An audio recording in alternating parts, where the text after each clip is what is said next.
Okay, hello and welcome everyone. This is the UCCS Policy Research Showcase for our undergraduate program. We're really glad that everyone is here. This is a great celebratory moment to recognize all the work and effort that the students have put in, not only to their projects, but in terms of internships and other coursework. And we're really proud of your accomplishments. Like Cindy said earlier, offline, the first two sessions went great, and we expect the same will be true now. We also use this as an opportunity, of course, to thank our internship hosts because they're the ones who provide these very special experiential learning opportunities for our UCCS students. And our program really recognizes the real power that comes from joining the experiential with the academic. So thank you. And then finally, just a word about some of the thinking behind this project requirement. I know it's a lot of effort. Some of you probably stretch yourselves. That's partly by design. That's the way we set it up. But the idea is not to make all of you into professional researchers. Some of you will probably go in that direction, but most of you won't. But all of you are going to be members of society who will have a responsibility to be discernful about information that gets fed your way. And there's no better way to become acquainted with the strengths and limitations of different ways of producing knowledge than by actually trying to produce it yourself. So you've done that, and we look forward to hearing about it. So let's go. Great, fantastic. Thank you so much, Dr. Kravitz. So the format today will be that each student will present. After the student presents, we will take one question from their internship host site.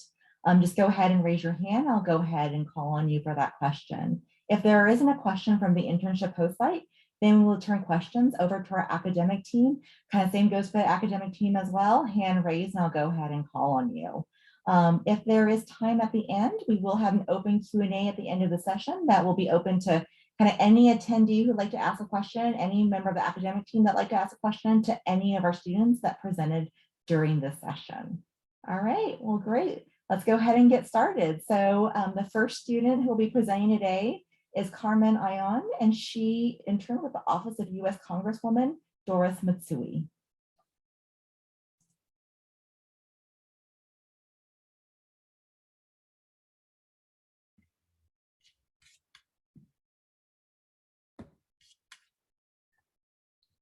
Okay. Hello, good afternoon, everyone. My name is Carmen Ion. I am a student at UC Berkeley. In the state of California, there's about a 58% of students from public high schools that live in low-income areas. And such, they live under or at the poverty level. This is such, my research question is, why do lower income students, how do they perform relative to their middle and higher income students when pursuing higher education? This is important to California because students are our future, and low-income students in particular are not provided the effective resources in many cases to pursue higher ed. It is also no surprise that low-income students have the highest dropout rates from high schools. In such, my hypothesis is the higher income the student family has, the greater their performance pursuing higher education. My measurements, my independent variable is the income of their student and their family. Dependent variable is the student's graduation rate from a 0 to 100 scale. I went ahead and looked at 2 low-income public high schools in California, Grant and Lincoln, compared my findings to a private high school in Sacramento, St. Francis. I found that St. Francis has a 1 to 3 annual income with a 99% grad rate. Grant has a 38,000 family student income with a 93% grad rate. Lincoln has a 50,000 annual income with a 97% grad rate.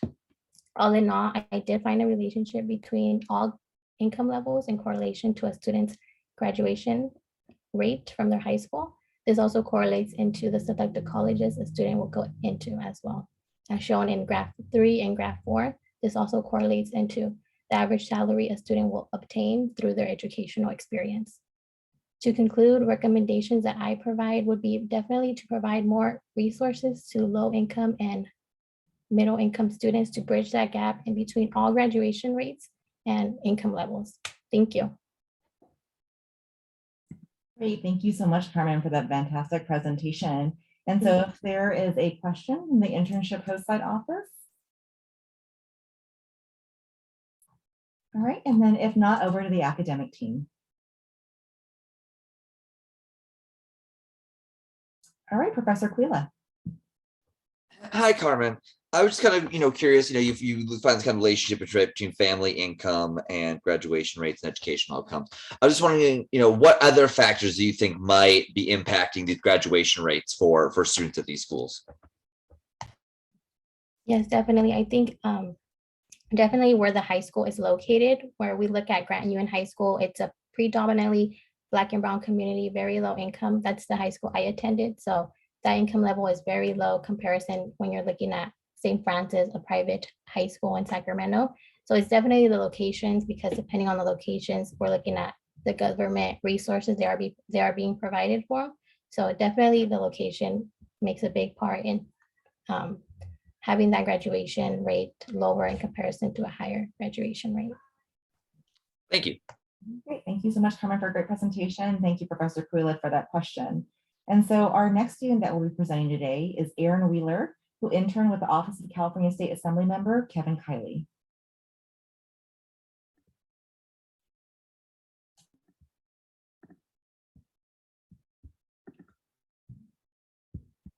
Good afternoon. My name is Aaron Wheeler. Over the past several years, California school enrollment rates have been steadily declining. My research question is, how have K-12 public school COVID policies led to changing enrollment rates in California compared with New York, Texas, and Florida? Unfortunately, individual data on schools' COVID policies are not easily accessible. So I've substituted this variable for the voting behaviors during the 2020 presidential election. This is because regions that voted for Joe Biden tend to institute COVID restrictions that are more restrict than regions that voted for Trump. And these tougher restrictions place burdens on students and parents, incentivizing parents to pull their kids out of these stricter schools.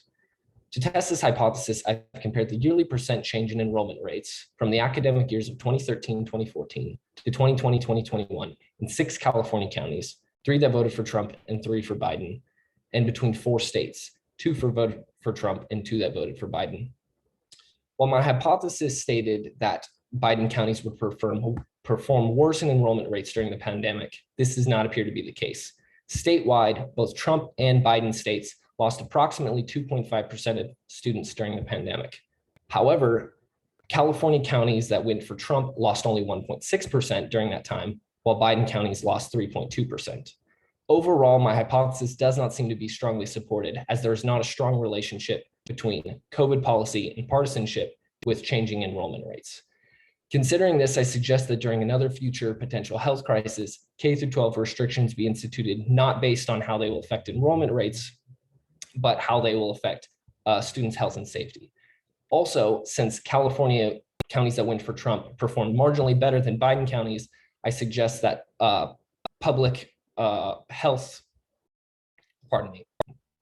local regions be given the freedom to institute their own public health restrictions and measures, as those are more effective than all-encompassing approaches taken by the state. Thank you.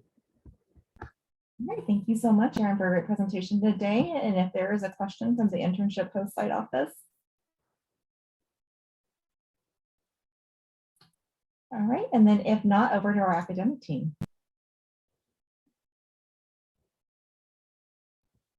All right, Sharif. Oh, and then Aaron, if you want to go ahead and bring back your presentation that posted, that'd be great. Thank you. So sorry.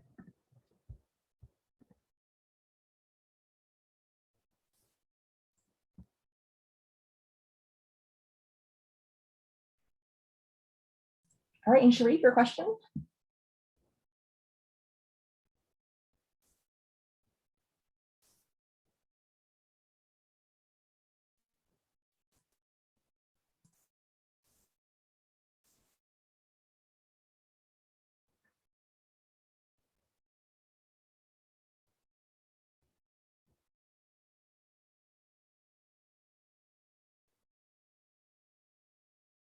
All right, Professor Betters.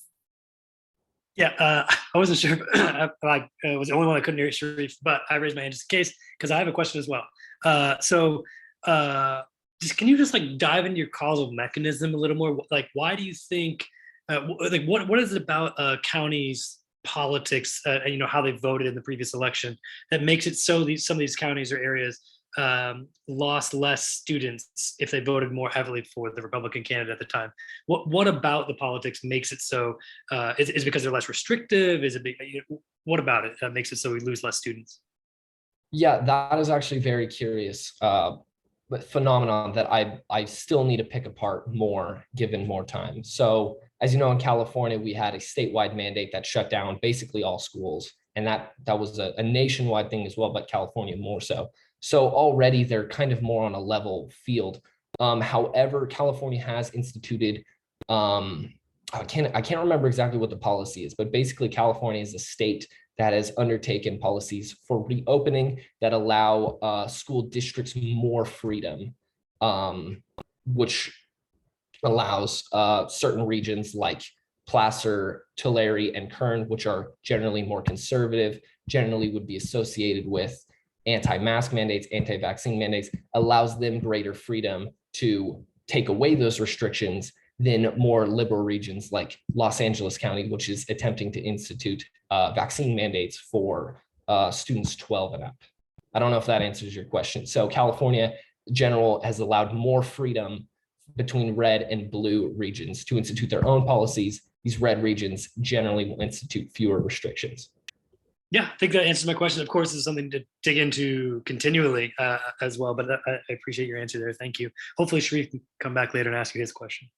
Yeah, hopefully at the end there. So thank you so much, Aaron, for a great presentation. And thank you, Professor Butters, for the question.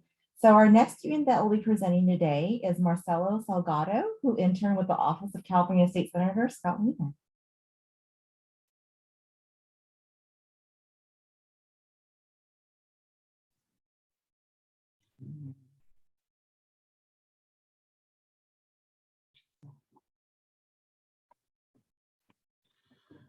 All right, good afternoon. I hope everyone can hear me. My name is Marcelo Salgado, and my research topic was how undocumented immigration rhetoric impacts the economy.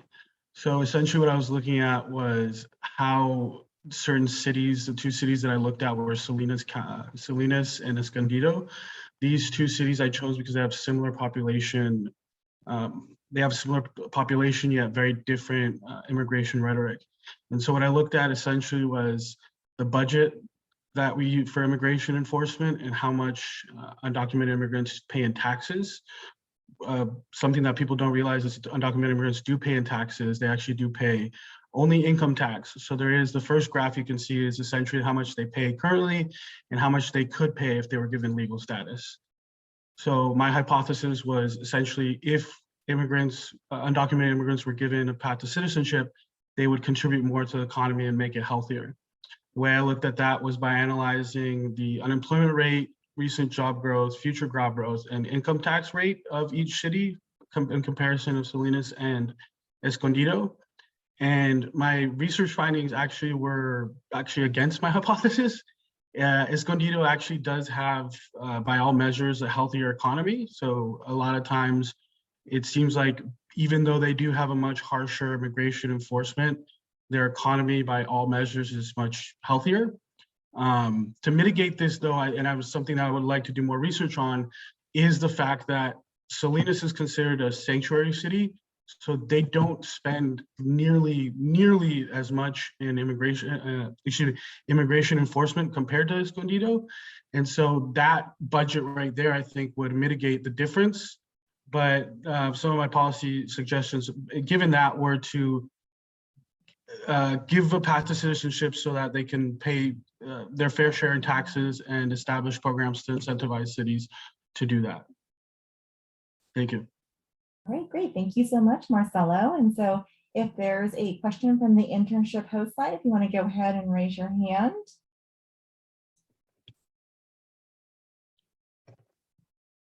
All right, Krista Pfefferkorn. Just unmuted you on my side, so you'll probably need to do that on perfect. Thank you. I actually have a question about the research, but I was curious why you chose this topic. Yeah, no, hey Chris, how you doing? Nice to see you. Yeah, I guess the biggest reason I chose this topic is, my father is a diplomat, or he's retired now, but he was a consulate general for Mexico. And immigration has always been something I've been very involved with and kind of around. And a couple of years ago, I found out that undocumented immigrants actually do pay taxes. Like I really wasn't aware of the situation, and all the research that I've done over the years. It just shows, at least from what I've researched, it does show that they do help in the economy.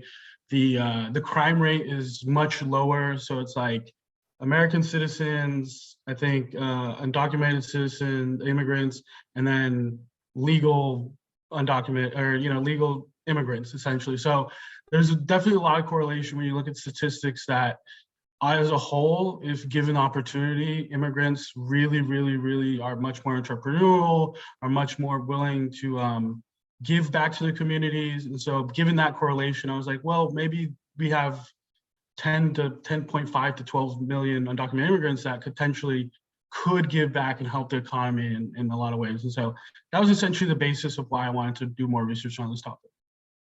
Great, thank you. Great. Thank you so much, Marcelo, for a great presentation. And thank you so much, Krista, for that question. I appreciate it. And so our next student that we'll be presenting today is Marie Claire Santos, and she interned with the California API Legislative Caucus.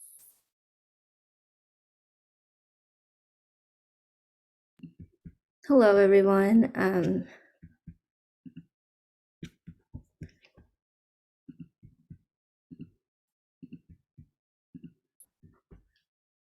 All right, can anyone see my poster?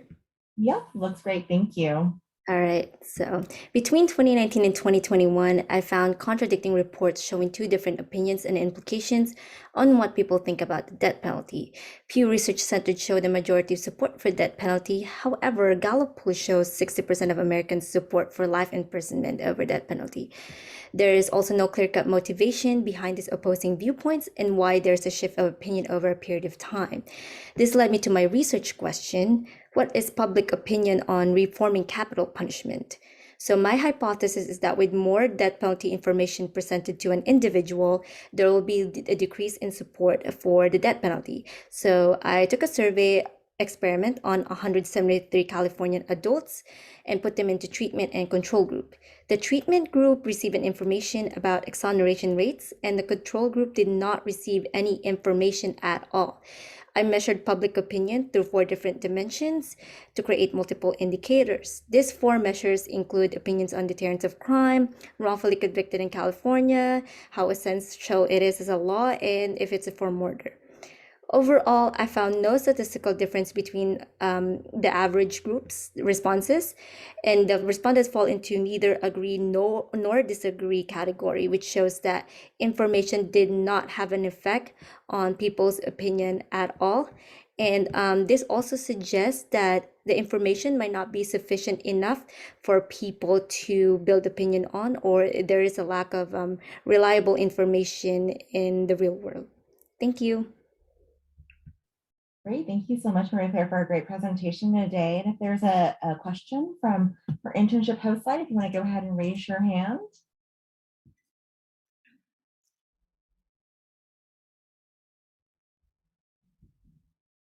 All right, and I'll go ahead and turn it over to our academic team. All right, Professor Betters. Hey, thanks. Great presentation here. I'm really glad to see how it turned out. We were talking last week about this a little bit, so I have a question, obviously. What do you think would happen if you were to break down your treatment and control groups by other factors which may also be impacting or be related to their individuals' feelings towards the death penalty? Like, what if you broke this down by gender? Because I know the treatment didn't do a lot overall, but would you see maybe some differences by gender or maybe by political leanings? What would you expect to see?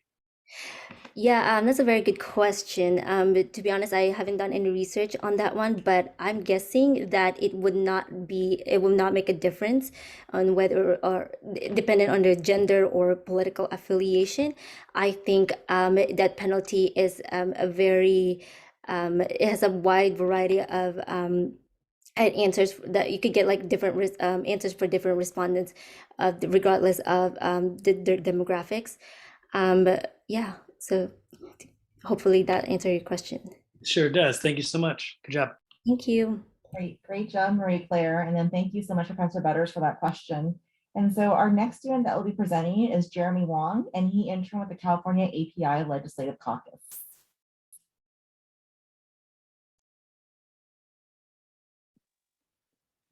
Hello, everyone.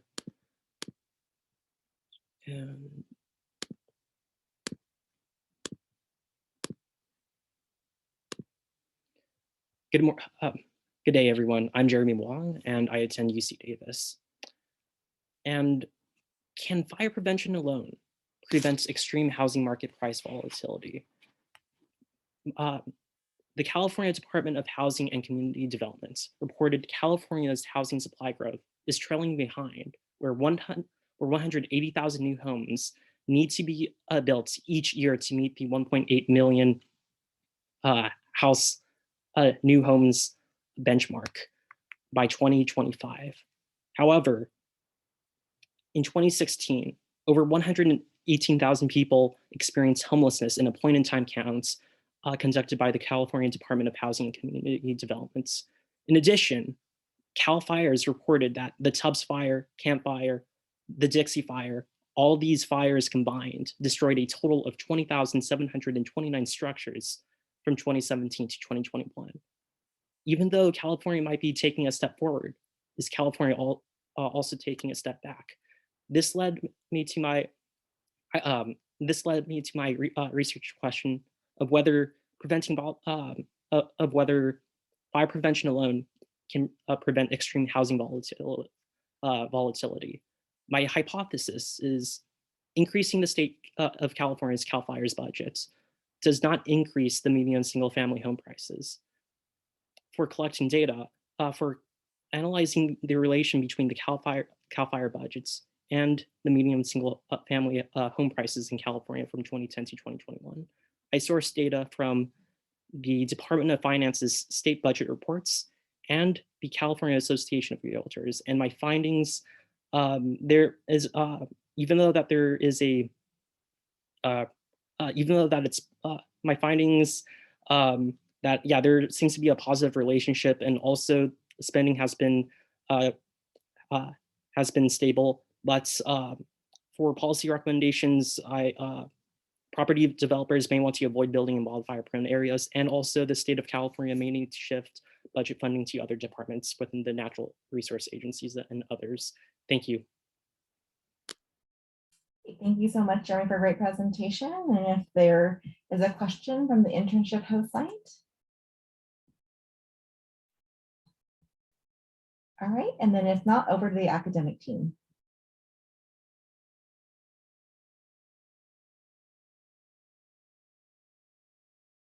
All right, Professor Quila. Right. So we talk about you find a pretty strong positive relationship, between CAL FIRE budget and average annual median home income. Kind of, not exactly what you expect. I'm just wondering, what exactly is driving this relationship that we're seeing here? I think there's also a confounding variable, which is also driving the housing prices, and also the limitations to my data is that there's actually there needs to be more data points, and also that's even though that the graphs show that there is a relationship, I think that there's not enough evidence to actually support my hypothesis, and that further research is needed. Great, thank you. Great, thank you so much, Jeremy, for a great presentation. Thank you, Professor Quila, for the question. And so our next student that will be presenting today is Simran Chahal, who interned with the California Fair Political Practices Commission, or FPPC.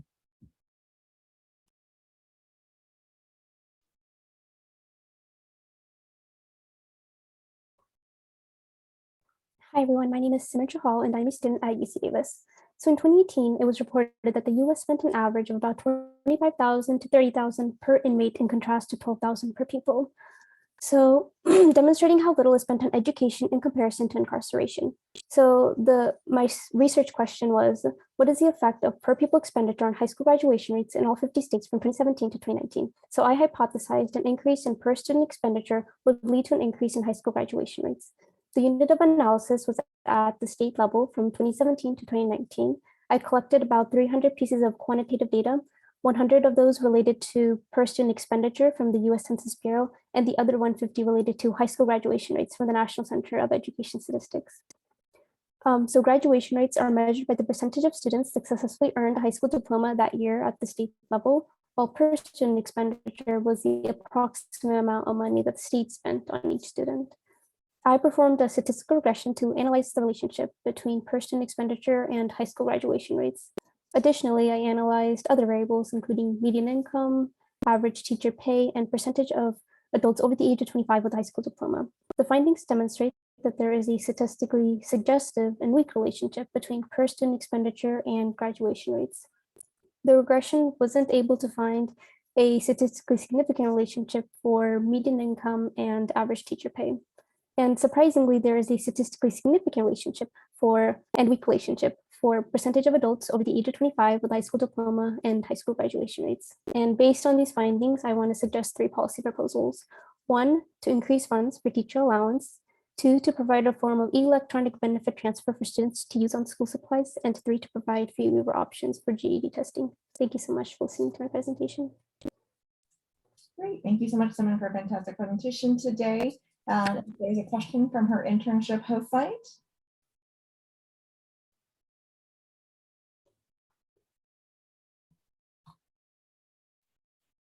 All right, and then if not, over to the academic team.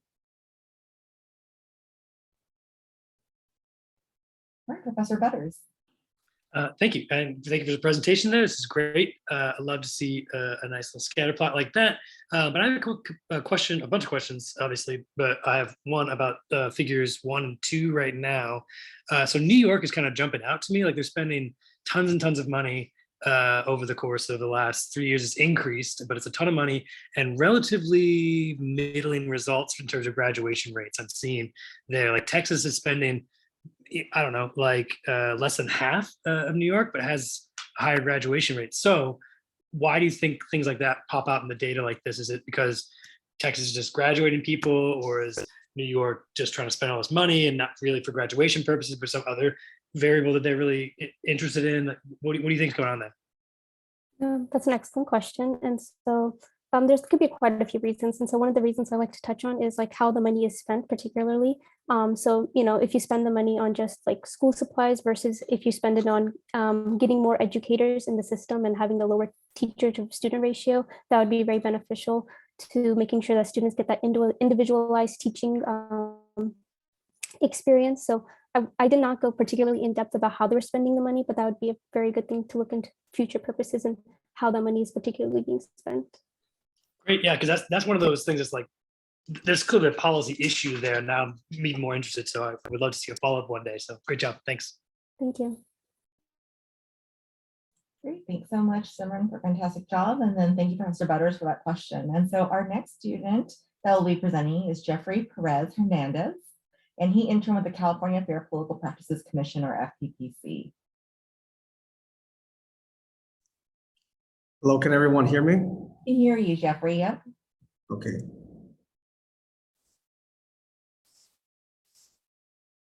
Can you see my screen? Yep, it looks like that's great. We can see it now. Thank you, Jeffrey. So good morning, everybody. My name is Jeffrey Perez Fernandez. I'm a third-year student studying political science at UC Merced. A German sociologist named Max Weber once stated, "A government is an institution that holds a monopoly on the legitimate use of violence." In other words, a government has the right to authorize physical force. This saying can be applied to today's society since the government's role is to authorize physical force to deal with crime. Over the past decade, the FBI analyzed crime rates and found property crime rates decreasing large numbers. However, they also found violent crime rates experiencing a fluctuation. So they experience a fluctuation, and since crime itself is something that endangers and places people's lives at risk, local governments need to take on the role of ensuring public safety. To ensure public safety, local governments must utilize the police force to deal with crime. However, for the police to be effective, there needs to be a budget to fund police work. I hypothesized local governments spending more on police budgets leads to a decrease in violent crime. I hypothesized to measure my variables. I analyzed police budgets and violent crime rates per 100,000 residents per capita. And I analyzed them from the years 2015 to 2019 across 6 cities: Cambridge, Chattanooga, Chicago, Los Angeles, Kansas City, and Minneapolis. The results show that as some cities spent more money on police, there was more violent crime. However, as some cities also spent more money on police budgets, violent crime also decreased. In reality, though, the results show that there is a little relationship between police budgets and violent crime. And because there's a little relationship, I suggest further researchers to look into this and to take into account other variables that may drive violent crime to increase or decrease, such as socioeconomic status, level of gun ownership, and race. And some policies the government can pass to make police more effective is to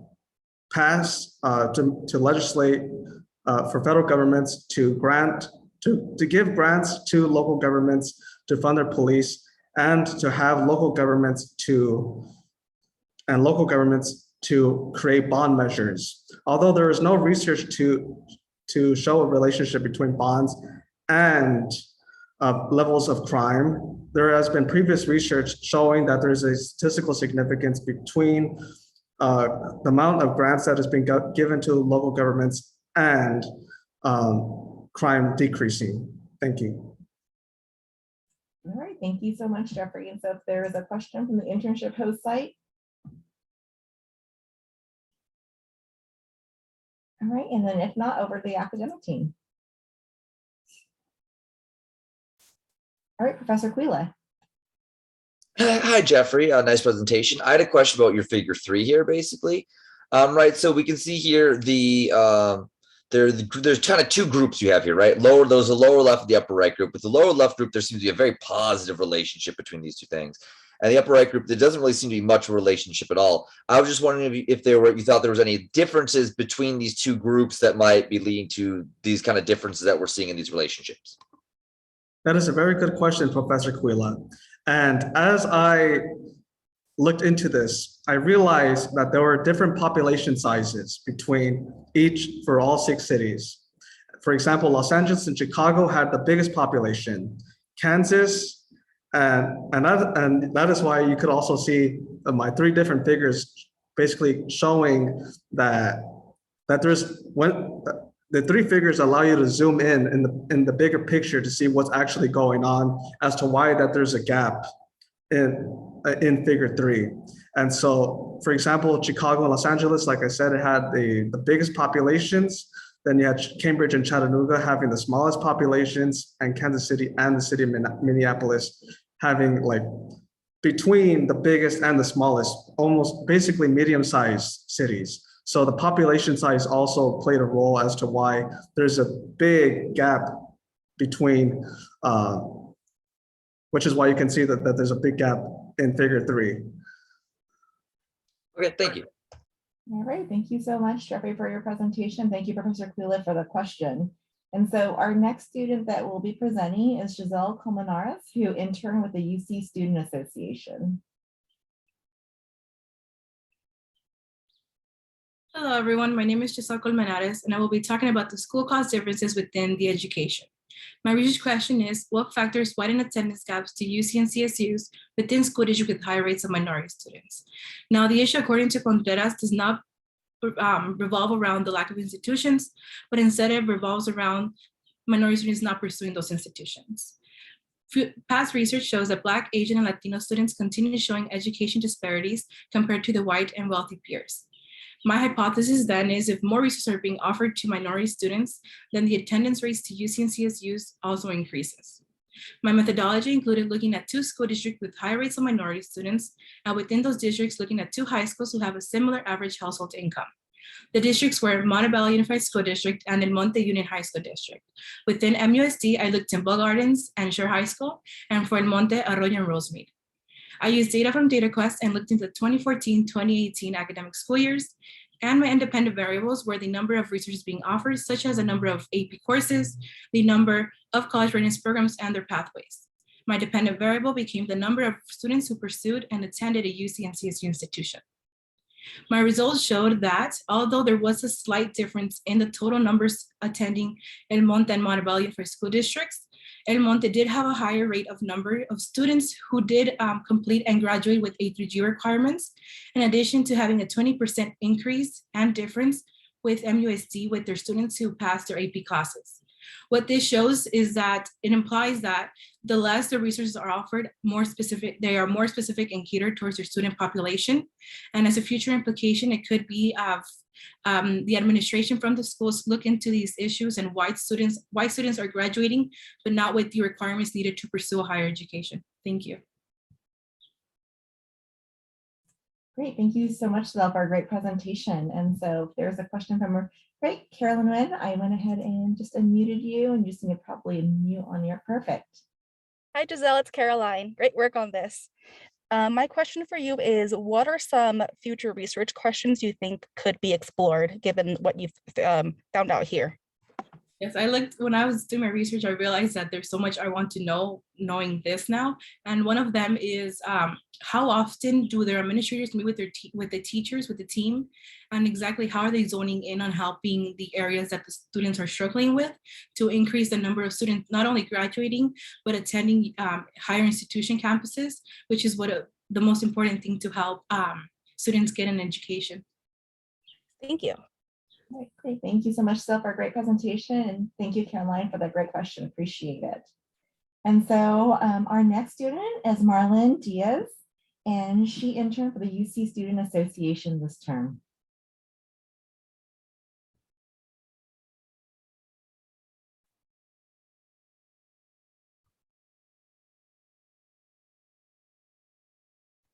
So good afternoon. My name is Marlon Diaz, and today I'll be. Can you guys hear me? Yes, sounds great. Okay. Good afternoon. My name is Marlon Diaz, and today I'll be presenting to you the uncertainties of an English learner. Nearly 25% of students in California are English learners, and as a group, perform below average than non-EL students.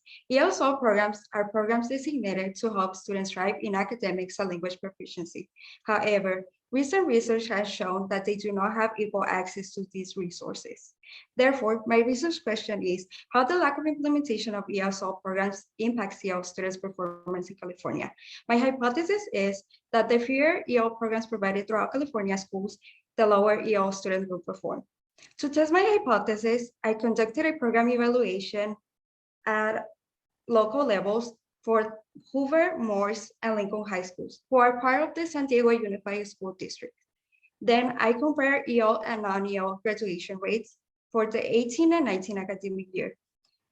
After that, I analyzed the LPAC's summative test results scores for the 2018 and 19 academic year, and analyzed the University of California undergraduate survey responses.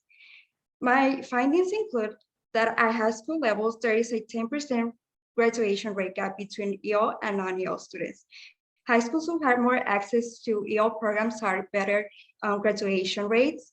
LPAC's summative test results show that only about 12% of students have well-developed English language skills, and 1 in every 8 UC students thinks having weak English skills has been an academic barrier to them. Therefore, my data is suggesting that there is a relationship between programs and academic performance. My policy recommendations include do program evaluation every year instead of doing it every 2 years, continue to support and fund programs, and collect more research data on this topic. Thank you. Great, thank you so much, Marlon. And so we've got a question from Parshan. Thank you, Cindy. Hey, Marlene, it's been awesome, first of all, having you this past quarter. You've been incredible. Just a question for you. I know this is a this project hits home as a fellow ESL, past ESL student. So my question for you is, given that, and I know you were talking about this the other day, that the last sort of program roadmap in California was back in 2017. Are there any recommendations? Are there any insights you have as far as what are some next steps that could be done to improve on these programs? So the next steps to improving these programs are, like I mentioned, do program evaluations every year, because there's like a lack of the collection of data. They do this this research project, like academic federal monitoring compliance reports every 2 years, and they don't do it constantly with the same school districts. So hopefully that, and also getting data that shows how students are doing when they get reclassified, because there's a lack of data on that too. Great job, thank you. Great, thank you so much, Marlon, for a great presentation. And thank you, Prashant, for that great question. I appreciate it. And so our next student that will be presenting today is Farin Leah, and she interned with the Advancement Project.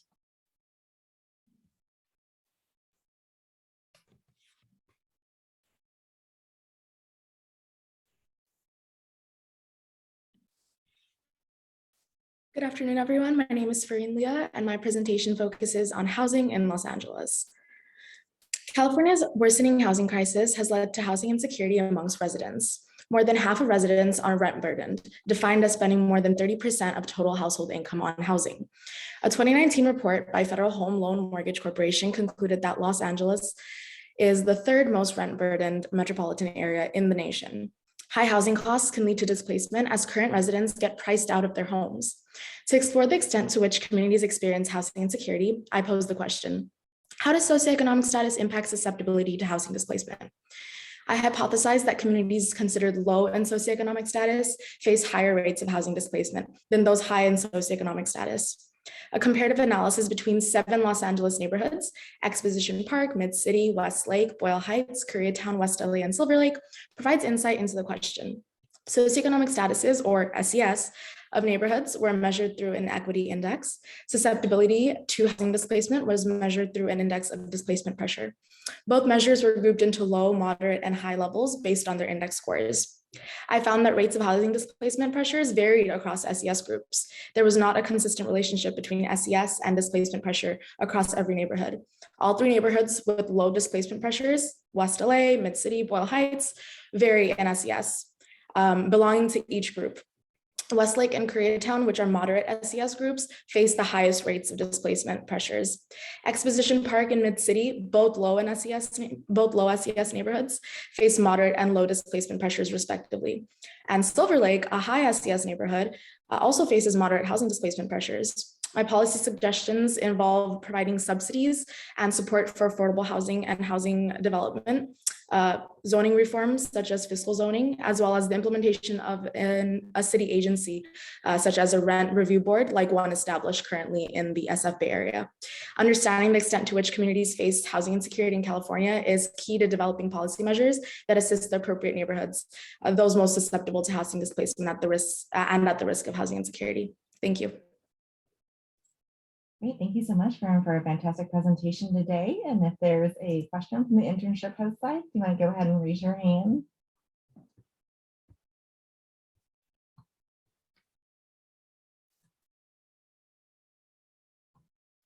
All right, let's see. Saldelia, and went ahead and just, there you go. You should hopefully be able to mute on your end now. Perfect. Yes, can you hear me okay? Yes, we can. Thank you.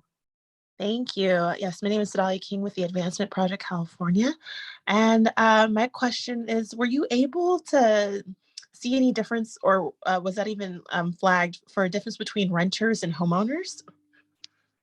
Hi, Sedalia. Thank you for your question. So I focus primarily in areas that actually have very high renter population. So a lot of all the 7 areas particularly have more than half renter population. I think the lowest was West LA. So that's a population with the renter, where the homeowner population is a bit higher. So this focuses a lot on renter population, but generally because LA City has a lot of renters more so than homeowners. But there are areas actually more towards South LA that have a higher homeowner rate, which I didn't focus too much on my presentation, but I know displacement pressures are different there, and they are a bit less from what I was viewing, but it's not particularly anything I took into consideration for this research. Thank you. I was so proud of you and your research. It's been great working with you. Oh yeah, you too. Great. Thank you so much, Maren, for that great presentation. Thank you, Sedalia, for the fantastic question. Appreciate it. All right, so our next student that will be presenting today is Lucia Mena, and she interned with Ed Trust West.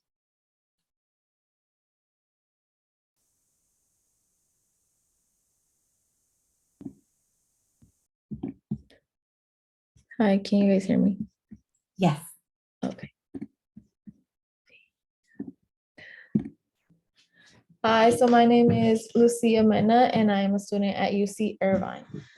Does the government provide equal access to healthy food in order to achieve a healthy lifestyle? We have underserved communities dealing with inequitable access to healthy foods. How is it that wealthy communities can be surrounded by good sources of grocery stores such as Trader Joe's or Sprouts, but low-income communities have a bunch of liquor stores and fast food restaurants nearby?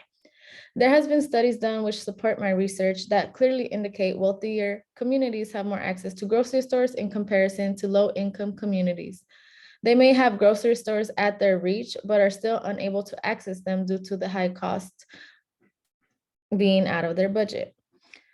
I hypothesize that the more access to healthy foods leads to a healthier lifestyle. So in my research, I looked at 3 diverse cities, which are California, Hawaii, and Nevada, compared to predominantly white states like Iowa, Montana, and New Hampshire.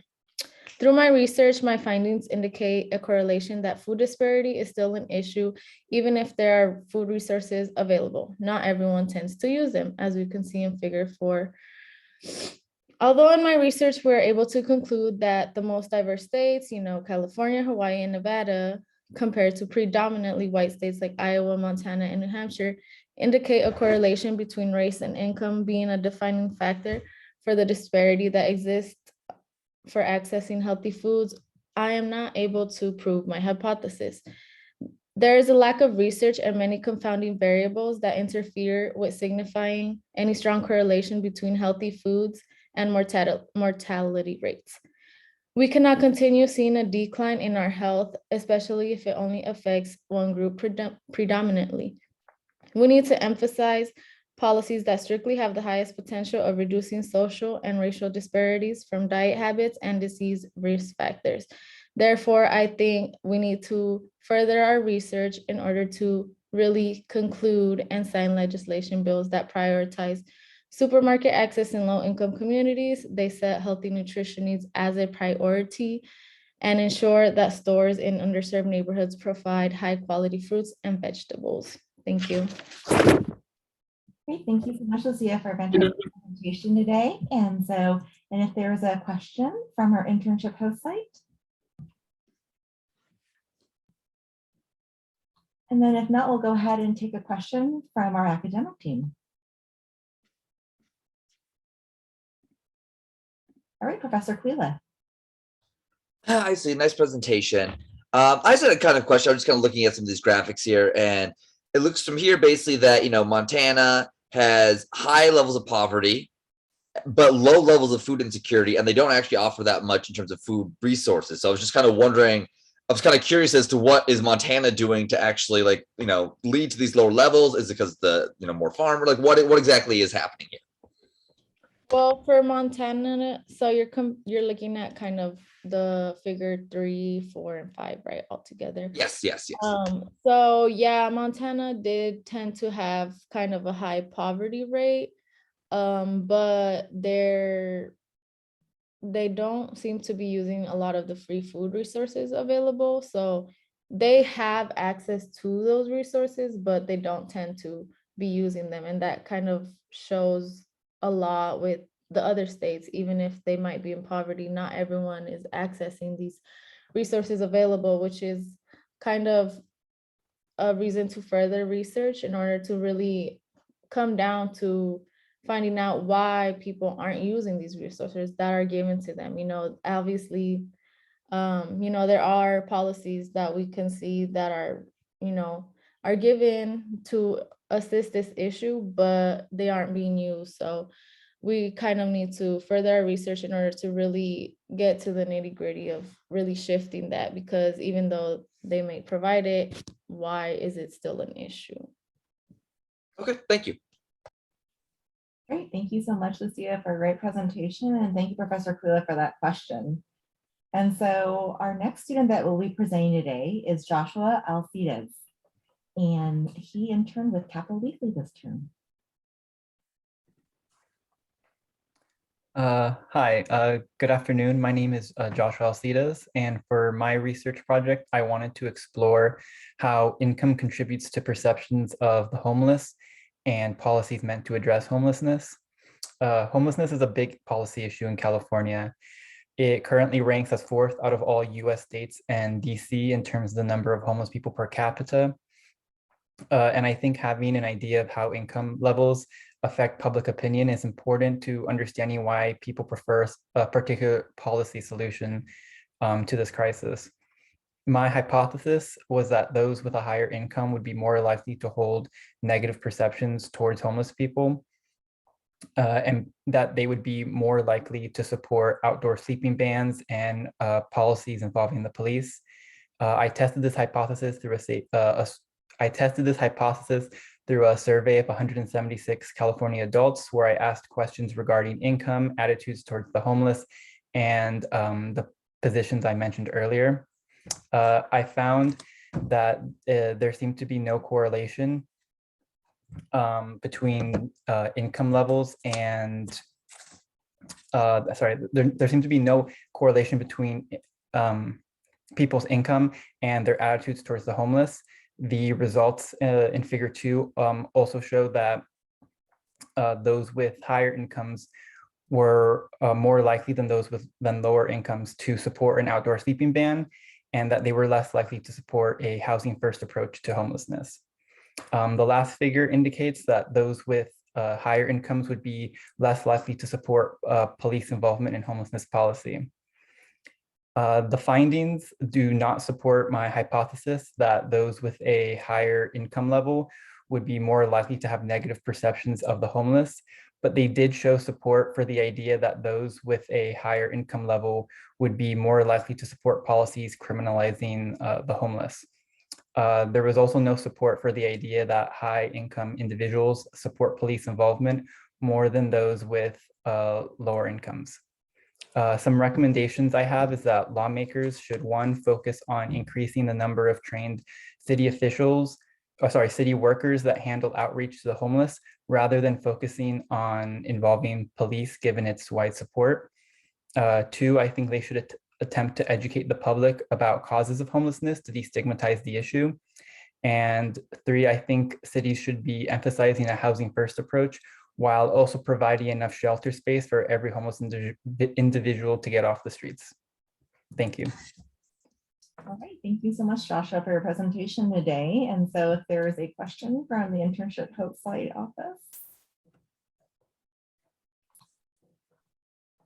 All right, and then if not, over to the academic team.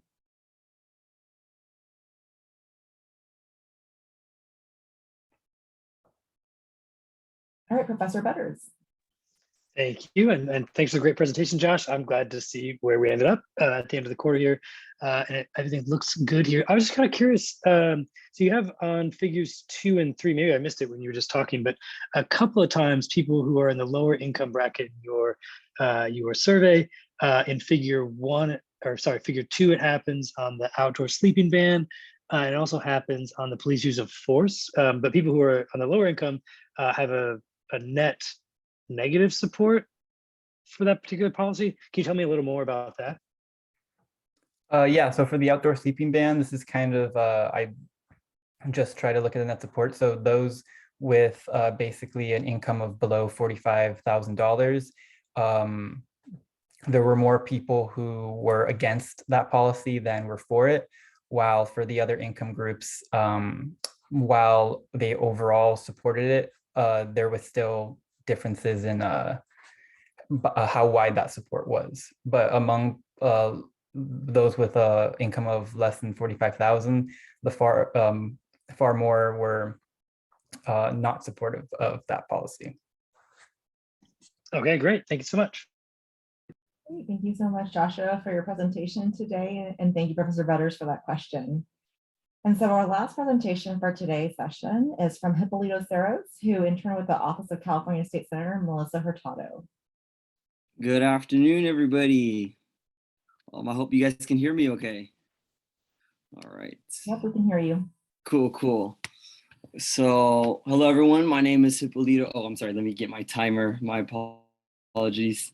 Okay. Good afternoon, everyone. My name is Hipolito Angel Saros, and I'm a student at UC Davis. I'm here to share the research I conducted on green space accessibility. Although we live in the prosperous state of California, 61% of residents live in areas with less than 3 acres of park and green space. So in other words, over half of California residents do not have adequate green spaces in their communities. This shocking statistics highlights my research question. What impact does accessibility to green spaces have on communities across California? I theorize that minority communities are disproportionately impacted by lack of accessible green spaces, and hypothesize that the greater access to green spaces, the lower rate of health complications. And by health complications, I looked at rates of heart disease and instances considered of poor mental health. I approached my research topic examining a total of 6 counties in California, as seen in Figure 1. I took 2 counties with that have the highest Caucasian, African American, and Latino population, so totaling of 6, 2 each. Figures 2 and 3 are rates of heart disease per 100,000 and instances in which individuals experience 14 days or more of poor mental health. My analysis suggested that those counties with the most African American and Latino populations had higher rates of the health complications that I observed. And at the same time, those same counties had the highest percent of residents living farther than half a mile from a green space. So it just really emphasizes the fact that accessible green spaces is an issue for minority populations. My research highlights the disparities and inequities that minority populations face when thinking about access to green spaces, while also calling on more equitable policies that seek to address this problem. I think we're in a moment in time where green spaces and the outdoors are really crucial for the health and well-being of communities, and can use this as an opportunity to treat green space accessibility as an environmental justice issue. With that, thank you. I'm happy to take your questions. Great. Thank you so much for your presentation today. And so if there is a question from the internship host site, you want to go ahead and raise your hand. All right, Maricel Ibarra, I just went ahead and unmuted you. Hello, good job, Hipolito. So I guess my question to you is, why were you interested in researching green spaces? Yeah, good question. So first and foremost, with this pandemic, it really just showed the importance of just being outside, and it's just the little things like just a beautification project, like a park, and that can really go a long way. Secondly, my host site, Senator Hurtado, she's been a champion for really promoting and pushing for a green space accessibility. This year she was awarded as State Legislator of the Year for her efforts in just really pushing for these type of resources. And lastly, this issue is an issue that really impacts my community of Lindsay, and it really just encouraged me to try and address this issue. And I'm glad you asked this question to give me an opportunity to say that my city actually secured a grant to renovate a park. So really, I think it's just been a great opportunity to just transcribe the skills that I've learned in the program into the real world. Thank you for your question. I hope I answered it. Yes, you did. Thank you so much. Thanks so much, Hipolito, for your presentation. Thank you. Thank you, Marcel, for that question. I appreciate it. And with that, I'm going to go ahead and let Brooke end the present recording.